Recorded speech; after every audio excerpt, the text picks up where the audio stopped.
They say true wealth isn't measured by what you have, but by what you give, especially when you have nothing left to give.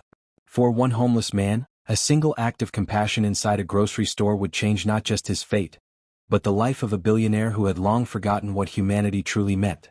The city was just waking up. The streets were gray and wet, shimmering with leftover rain. An old man named Walter shuffled along the sidewalk, his patched brown coat pulled tight against the wind. His beard was long, his hands cracked from the cold, and his eyes, pale blue, carried a sadness that words could not describe.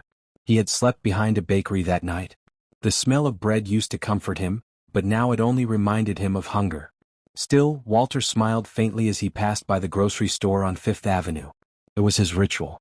He'd watch the shoppers, people with lists, carts, and purpose, and imagine what it must feel like to live without worry. Inside the store, David Langford, a billionaire CEO known for his sharp suits and ruthless deals, was having an unusually quiet morning. Today he wore a plain hoodie, jeans, and sneakers. He looked like an ordinary man. Few knew the truth. David had come to this small grocery store on purpose. He had been restless lately, tired of boardrooms and numbers. His therapist told him to reconnect with normal life. So here he was, pushing a cart like everyone else. He didn't notice Walter outside. But fate was waiting. Minutes later, the automatic doors opened and Walter stepped inside. He wasn't supposed to be there. The clerks usually frowned when he entered, assuming he was there to beg. But Walter had found a crumpled $5 bill in the gutter earlier that morning, his first bit of luck in weeks. He decided to buy himself a loaf of bread and a carton of milk. Something warm, something decent. As he picked his items and walked to the checkout, he noticed the man ahead of him, David, frowning at the counter. The cashier, a young woman named Lisa, looked apologetic. "Sir," she said, "your card isn't going through." David frowned, confused. That can't be right. He tried again. Same result. The line behind them began to murmur. Lisa whispered, "Maybe your bank flagged it for fraud?" David sighed. He had several cards, but he'd left his wallet in his car. He only had this one. "I'll just run out and grab cash." Before he could move, Walter gently stepped forward. I can cover it," the old man said, pulling out his wrinkled $5 bill. David turned, stunned. "Excuse me?" Walter smiled shyly.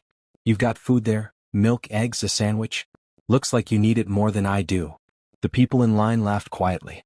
One woman muttered, "That old man doesn't even have shoes that match." But Walter didn't care. He extended his trembling hand toward the cashier. Lisa hesitated. "Sir, it's over $40. Walter lowered his hand but didn't take it back. "Then take what you can. No one should go hungry." The store fell silent. David stared at him, speechless. For the first time in years he didn't know what to say. David managed a small smile. "Thank you, but I can't let you do that." Walter shrugged. "You already have."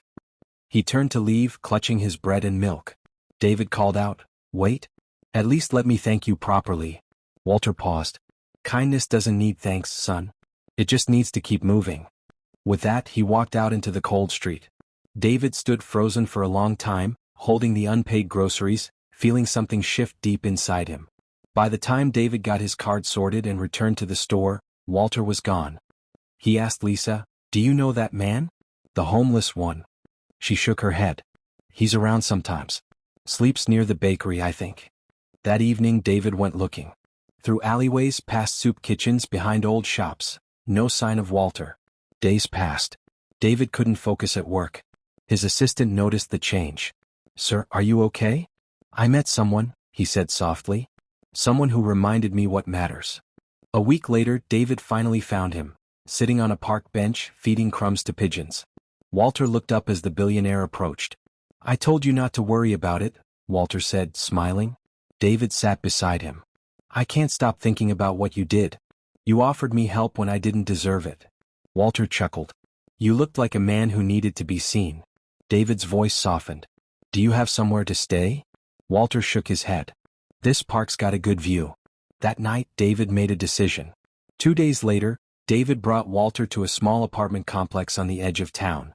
Inside was a freshly furnished unit, warm bed, stocked kitchen, clean clothes. Walter's hands trembled. "You did all this?" David smiled. "You once said kindness just needs to keep moving.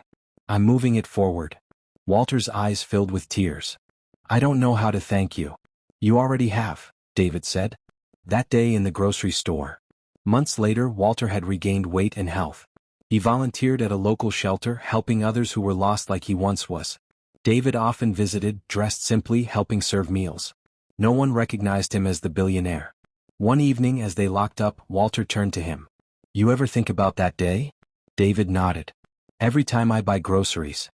They both laughed softly, the sound echoing through the quiet street. Some stories don't end with grand speeches or fame. Sometimes they end with a simple truth, that kindness can come from anywhere, and that humility is the richest currency of all. Walter had once been invisible to the world.